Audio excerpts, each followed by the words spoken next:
I'd like, if I may, in summarising British policy towards the United Nations, to read briefly just one short paragraph from the Sunday Times Insight team book on the Falklands War. And this is what they say, written about events in the United Nations over the weekend of the 1st and 2nd May 1982. Meanwhile, events had moved to the United Nations, where Britain's diplomatic efforts had been bent with great single-mindedness towards one simple aim: keeping the Falklands issue out of the Security Council. Having won Resolution 502, the British knew that if they ever went back to the Security Council, they would almost certainly be presented with something far less effective.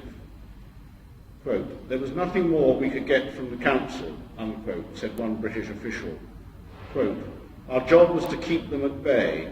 There were a few alarums and excursions, and there were quite a lot of people who had to be spoken to quite firmly from time to time. But by and large, we succeeded beyond all expectations. If anyone had said at the beginning we could keep it out for so long, I wouldn't have believed them," unquote. We now have to look at the lessons of the war and possible formulae for a solution of the continuing conflict in the South Atlantic. And I think the events of the last few days in relation to fishing in the South Atlantic are further evidence that the United Kingdom government at the present time is still bent on a non-diplomatic solution to almost anything to do with that region of the world. In this little Belgrano inquiry booklet, there are a number of ideas for possible solutions to the problem which have been listed and on which I would like to make one or two brief comments. But the first lesson of the war for the future is that if ever you can find methods of avoiding conflict, you should exhaust those before you engage yourself in conflict. It was in early June 1982, when the bullets were actually flying in the South Atlantic, that Israel invaded the south of Lebanon. And the UN Security Council met and adopted a resolution which made three basic requirements. One, the cessation of all hostilities by the parties to the dispute. Two, the withdrawal of Israeli troops from Lebanese soil. And three, renewed negotiations to try and solve whatever the problems were which had caused the invasion in the first place. And the United Kingdom went along with that resolution and voted in favour in the UN Security Council. And I remember the reports in the British media of Mr. Begin, the Israeli Prime Minister at the time, standing up in the Knesset and saying, if Britain can use bullets to secure its interests in the South Atlantic, then why shouldn't I do exactly the same to secure my interests in the border region of northern Israel? A second lesson from this war, as indeed from all wars for the future, is that once you have committed your military in a definite engagement against your enemy, talking about the problems ceases. And once you have stopped talking to each other, then it is in fact very difficult, given the attitudes of most politicians in the world, to begin talking again. Because once bullets begin to fly, a machismo and a jingoism are allowed to flourish, which makes it appear weak for a politician to say that diplomatic movements are better than military. And we have in the last 4 years, since the war ended, had a classic example of a government which is simply unwilling to speak seriously to the other side about the basic causes of that conflict. And I would go along fully with David Steele, when on more than one occasion he, as indeed increasing numbers of others, have pointed out that it is amazing that we can actually sell weapons and have diplomatic relations with a military junta up until the 2nd of April 1982, and we are simply not prepared to talk seriously with a democratically elected government in Argentina. So lesson 3 must be that when a government with whom you've had a war is replaced by a more reasonable government, your first initiative should be to renew the diplomatic contacts with that new government in order to give fresh impetus to the wish for a non-violent solution. In looking at possible ways forward for the future, we have, as we always have, to go back to the complex problem of sovereignty. And I don't want to go over in detail again what we said yesterday morning, but I would just say that if British sovereignty is valid, then the Falkland Islanders are indeed British subjects living on British soil, and if those claims to sovereignty are not valid, then the Falkland Islanders are British subjects living on non-British soil. And until we have a willingness to get a definitive solution to the question of sovereignty, there will never, never, never be a final solution to the problems of the Falkland Islands and the South Atlantic.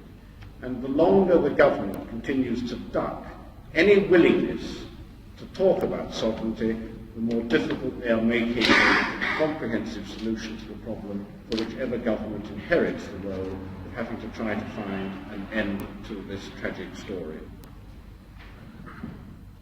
I believe that one of the major things that could and possibly should happen is a willingness to be found by both parties to the dispute to submit the issue to the International Court of Justice and to be bound by the findings of the court.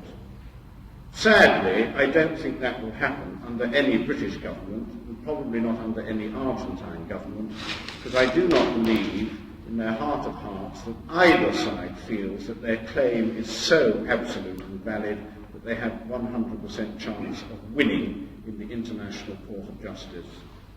So if we cannot use the International Court of Justice, we have to look at other ways of coping with the situation. The Falkland Islanders, as I understand it, almost to a person, would like the status quo to be maintained. That, in the long term, is patently impossible. Because if I can put it at its crudest, I do not believe that the 54 million British inhabitants of the United Kingdom who don't live on the Falkland Islands are going to be willing forever and a day to continue to fork out the sort of money that the status quo will require for the 1,800 or so British citizens living on the Falkland Islands.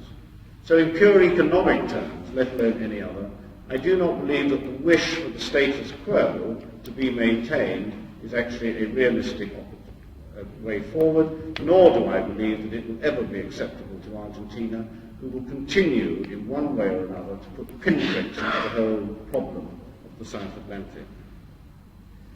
People have talked about establishing a UN trusteeship. I think there are political problems to establishing a UN trusteeship in the Falkland Islands. And the problem as I see it is basically that if the UN, according to its traditional pattern of trusteeship territories, appointed a trusteeship in the South Atlantic, it would in fact invite the British, as the current administering power, to continue to administer the Falkland Islands on behalf of the UN Trusteeship Council. And continuing British administration of the islands, whether direct or under a UN trusteeship arrangement, would, I imagine, be as unacceptable as the present situation is to the Argentine government. I'm not sure how happy the islanders would be having a UN trusteeship.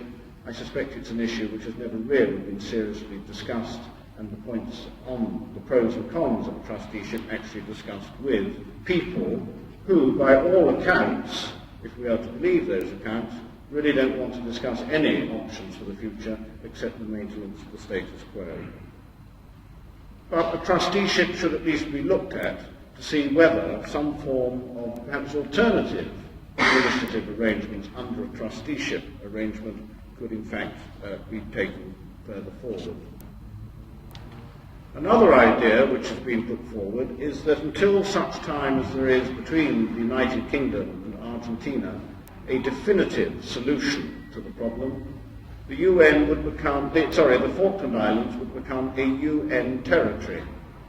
This would be creating a precedent in terms of international relations, because I'm sure, and correct me if I'm wrong, I'm sure there has never before been a UN territory.